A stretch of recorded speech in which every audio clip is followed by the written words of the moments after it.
welcome back to the More Limit. I'm Stewart and Jesus Sandoval. Still a little sad. Oh, little sad. Man, that was good. Anyway, fuck that. So Steppenwolf, right? Shut the fuck up. I mean, like, I don't want to tread on your territory because I really do want to see your take on why this villain works so well. Yeah. But I just want to make one point. I really think a big part of it is that Steppenwolf doesn't try to be anything that he's not. Yeah. He's not. He doesn't have to be like this super deep character with like these like huge internal struggles. He's the big bad. He's Steppenwolf. He's a fucking badass. He's a savage, you know? Yeah. The man, he's not trying to be Lex Luthor. Or Zod, you know. Hold up, handbrake. Let's go to Lex Luthor on the boat at the end of the credits. Oh my god, yes.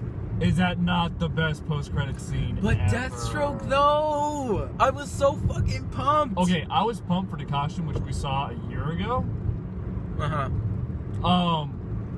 But when they took off the mask, that's what sold it. The fact that they actually made it completely comic book accurate. And Lex was wearing... No, look, man, until I see, like, a badge of honor on his chest that says, you know, official pedophile, I don't think it's comic book accurate. Honestly, I love that they're tackling Deathstroke right now, especially with all the Republicans. I'm pretty sure she was 14, so he be a file. I'm glad you keep track of these things, Jesus. Yeah, glad you keep track of them. Someone has to, yeah. You know? If it's not gonna be you, it's gonna be me. I have to try because someone has to. Because someone fucking has to. Oh my god, that end credit scene though. Yes. Okay, but even before the prior end credit scene. Where do you think DC's going though? Okay, that's an interesting question. Do you think we're going to see in Justice League for Justice League 2? And Darkseid would be down the line?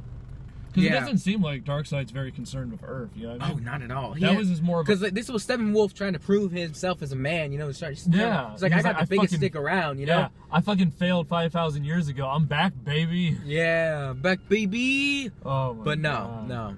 He fucked it up again because he's a fucking but idiot. He didn't die. He was teleported back, and I'm like, ooh, I can't wait to see. But that's a good reason for Darkseid to like. I mean, he probably doesn't give a shit about Steppenwolf. Let's be real. It's more or less I wouldn't be surprised if of like, who the fuck beats you? Yeah, fucking Kryptonian on Earth. Yeah, bitch, that's crazy shit, you know. Yeah. That I can't wait for that. And I also kind of can't wait till Darkseid fucking slaughters that bitch because I know it's coming. That bitch failed twice. Nah, bitch, he's fucking dead. There's no way. Darkseid's gonna fuck that bitch up. I also love that Mera and Aquaman are not very well acquainted.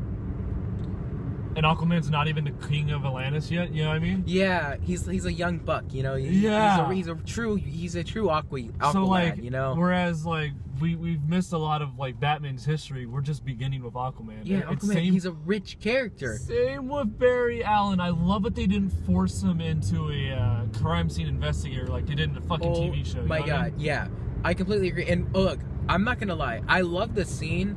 But I was so worried that this was going to be the third speedster running around an entire room and doing a bunch of cool shit. It's the best.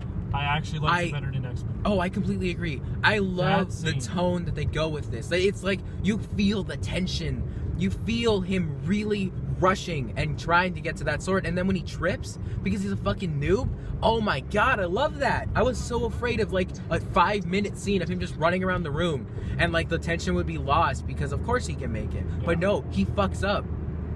It's fucking great. So much better than Quicksilver. Like Quicksilver did it twice. I know. The second time was so bad. He tried. No, I'm talking about Days of Future Past. I'm sorry. Oh yes. That's a great scene. But Days of Future Past, just him going, oh, you didn't see that coming? Like, it's not funny. He tries to be funny. What the fuck? You mean Age of Ultron? Yeah. You dumb bitch. What did I say?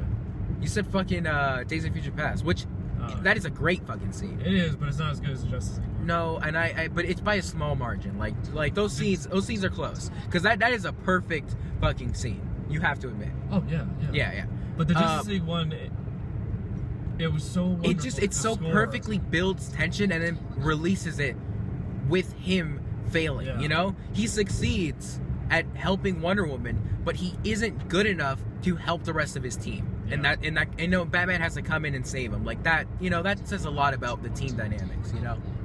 That he wants. Oh my God! Don't even get me started though. He was afraid. I was so worried that everyone was just gonna be like, oh well, of course we're gonna risk our lives because who the fuck cares? He was afraid. Aquaman was afraid. Like deep down inside, everyone was a bit terrified by this, except Superman because he's a fucking guy. You know what pisses me off?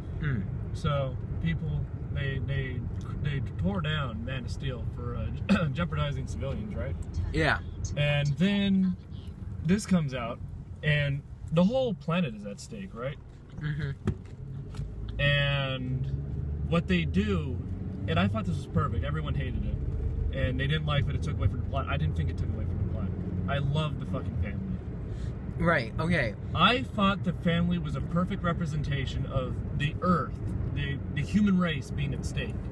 The family was someone that you could identify with, and in turn project out on everyone else on the planet. Yes. I look.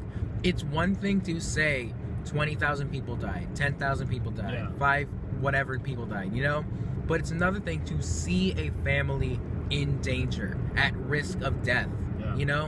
That's a totally different thing. When you put a face to the number, it gives it so much more weight, and I love it in this movie.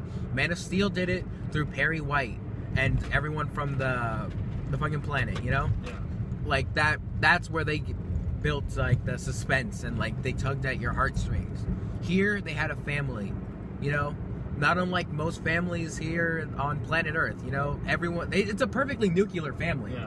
I mean, like, you can criticize it for like heteronormative whatever, but like it's fine. White Russians, right? Exactly. But like, it's a nuclear family for a reason. It needs to be relatable to the most amount of people. Right. It's representing not a family. It's representing a planet, a species.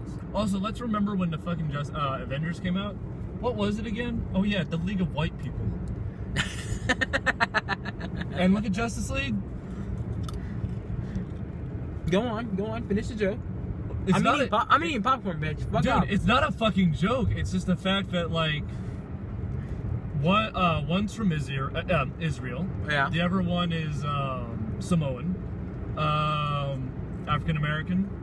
Bruce Wayne, of course, the poster child for white privilege. Of course. And Barry Allen, half Jewish. Part Asian, something. I mean, okay, I'm willing to accept. Right. And Henry Cavill, Kryptonian, not human, not white. Not human, not white. It's not like we have 2 white characters. That's for sure. Yeah, no. It's not like I totally forgot about one. Also, one's American, one's Britain, so still diversity. In actors, not in character, but no. But in character, like, it's Kryptonian. It's not white. Oh well, if you're going by Kryptonian, she's not Israeli. She's Greek. Themysciran.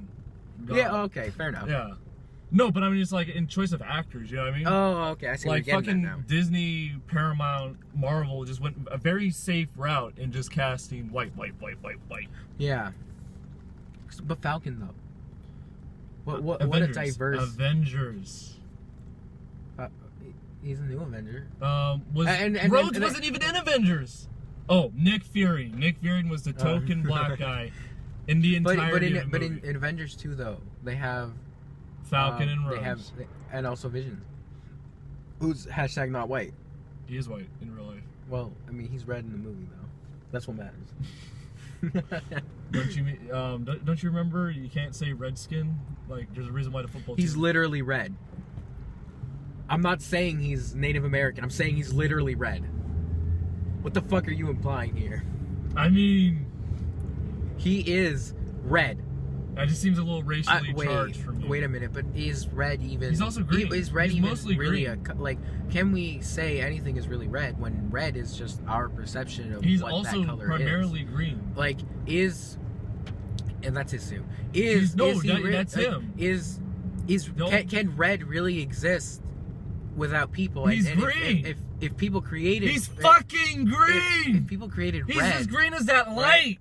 Look at the light. Look at the light. If people see the headlights, that's red. That's green. He's green. His body is green. Red is just a human construct. Okay. Can we really call anything? If a black red guy gets his dick cut off and he gets a white sure. guy's dick transplant, I mean, poor him. The size difference is horrible, but he's still a black guy. But he's red, but like red is not a thing. Red Jesus, is just, he's green. Red is just a concept that we've created for ourselves. But red isn't inherent. It's not something that exists in the real You are world. misidentifying his color, and that's a problem.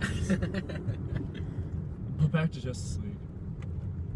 This movie was so fucking amazing. I mean, what else is there to say about this movie? It is interesting, but it does land in the middle. It's the dawn of the ships, really. It does land in the middle of the franchise. Like, it's 3rd place out of 5. Yeah. That being said, it's fucking perfect, and that stands for the test of this entire franchise. It's an amazing fucking story. It's sad that Zack Snyder couldn't pull off his best movie yet, but you know, it's fine. I can accept it. He made a better movie than both of the other directors, and that's what matters. Which other directors? Suicide Squad and Wonder Woman. What are the directors' names? I want to say... Come on, Jesus. Something Patrick's is the... What? Huh? No? What? No, Wonder Woman's director? No? Okay. What was it? Okay, well, okay, what is it? It's Patty Jenkins, easy. Oh, Patty Jenkins, okay. And? I think T.J. Miller stepped in for Suicide Squad and did a lot of reshoots for that one, because obviously that's what really improved that movie, was T.J. Miller. Right, of course.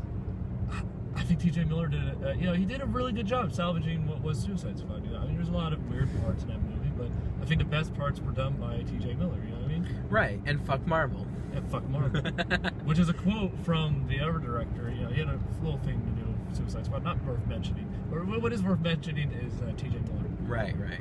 Did you see the teaser for Deadpool 2? I have not. So far, so good. It's kind of like the first one, how it had like those off-camera, not really a part of the movie skits. Mm-hmm. It's that, and at the last like 15 seconds, it's just like flash, all these different things from the movie.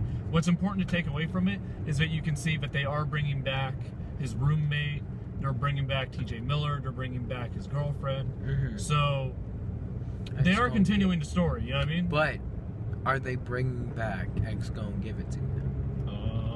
That's what matters. That is the staple of the Deadpool franchise, really. I mean, like when I see Rick and Morty and I see that scene where they're right, of course. Yeah. When I see that scene of them beefing up and like getting fit, like I don't think, man, this is X Gon Give It to You. This is the Deadpool song, you know. That's what I think of, and I think I really hope they release that. Deadpool came after that, didn't it? I don't. Regardless, like honestly, it doesn't matter. It took over. It took ownership of it, regardless of what came before or after. Yeah. Just like this is the only Justice League I care about. This is the Justice League to me.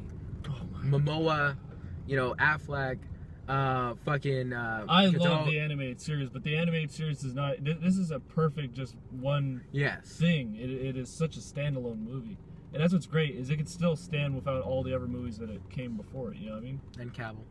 And yes, of course. Yeah. So good. And Miller. Okay, that's all of them. But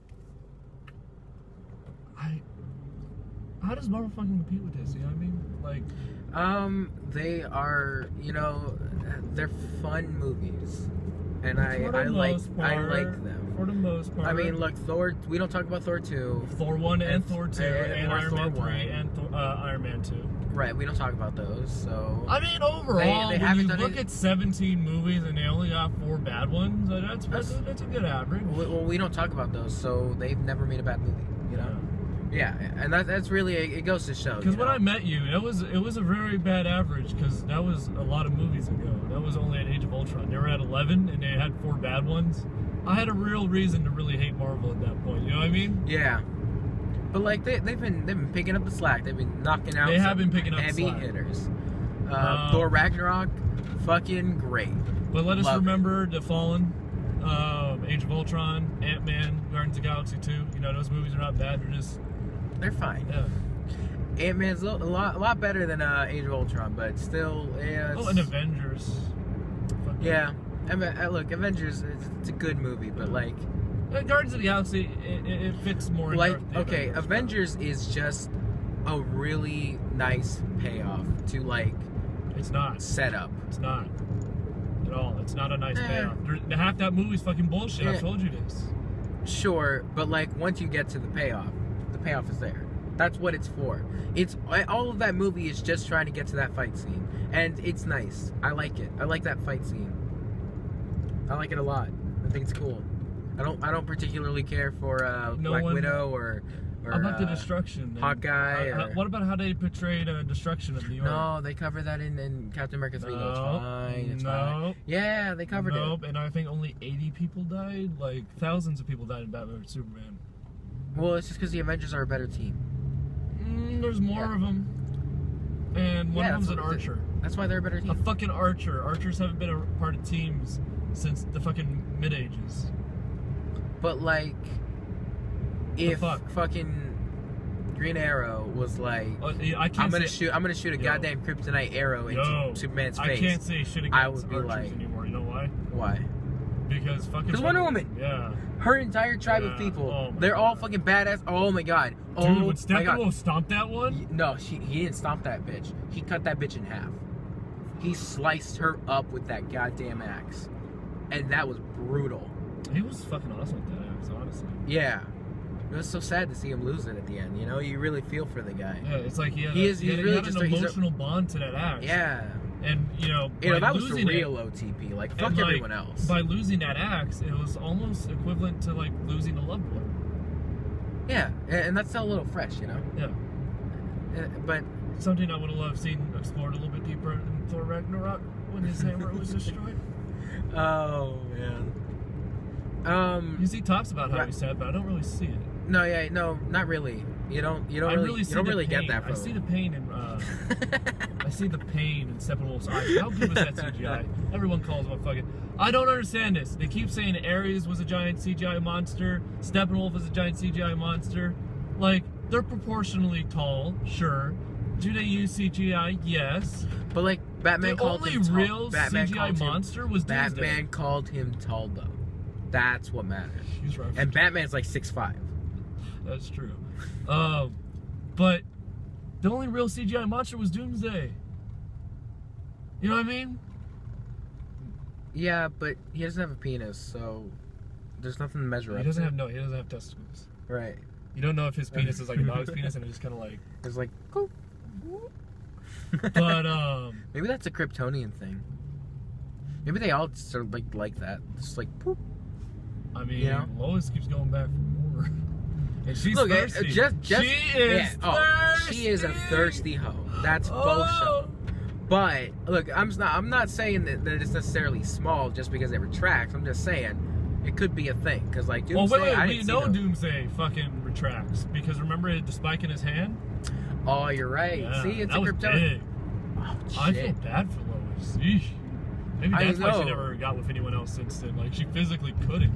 The only one who fits and actually makes a difference is Superman. I mean, he wrecked that shit. I mean, no. Like, I think at this point, it's gonna be like Stockholm for Superman, where he's like, "Shit, I've been fucked by something so much bigger than you, Lois." Like, I can't. She's been pegging him? I mean, did you not? I mean, do you think he could fuck her? Oh, that's true. That's true. Like, she would die. He's a kind soul too. He would take it. She would be dead. Yeah. I feel like she'd have a lot of pent up aggression for being skipped over for promotions at Containing Planet by the fucking pedophile dude in the first movie. The fact that he wasn't in Batman vs Superman confirms that he's a pedophile, right? Honestly. Oh yeah. Everyone knew he was a pedophile in Man of Steel, and then also he was on House of Cards, a show of Kevin Spacey. If anyone was going to be accused of being a pedophile in House of Cards, I thought it was going to be him. The fact that was the show's greatest plot twist because I haven't watched it season 3. Season 3 was like, right, and then never saw 4 or 5, and then now 6. They're trying to figure out what the fuck to do since they fired their lead actor, rightfully so. Yeah, well, I mean, he's a fucking pedophile, so. Yeah, but you gotta protect his rights. I mean, he was born that way.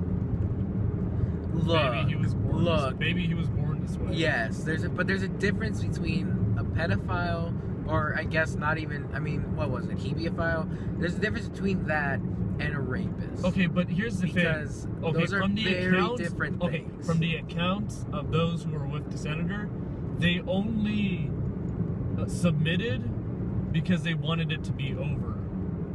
And they didn't want to be in that situation anymore. Mm-hmm. And that doesn't really sound like consent. You know what I mean? Right, which is my point. Like, it's not this. Whenever you put power into the problem is rape. The problem is not that he is attracted to but young okay, males. was it rape though? You know what I mean? I mean, okay. Minors are legally not allowed to consent. Right. No. We're not talking about legality. The fact that they said yes, but it was because of a person in power and they wanted to be over. You know what I mean? Yeah. Because you could go to a courtroom and they're like, well, she said yes. And it's like, no, it shouldn't be that way. You know what I mean? Because he's in a position of power. You know what I mean? That's a big factor. Right. There's more nuance to the conversation than Exactly. is let on. And I think... certain news organizations.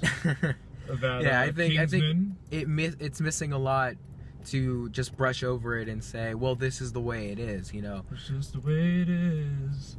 Things will never be the same. Next week on The Moral Limits.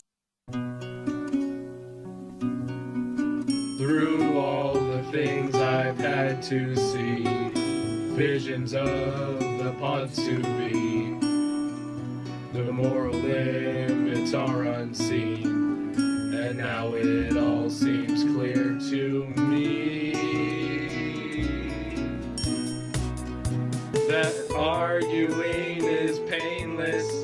It brings a little changes, and I can do it with whomever I please. Fuck you, no you can't, only with me.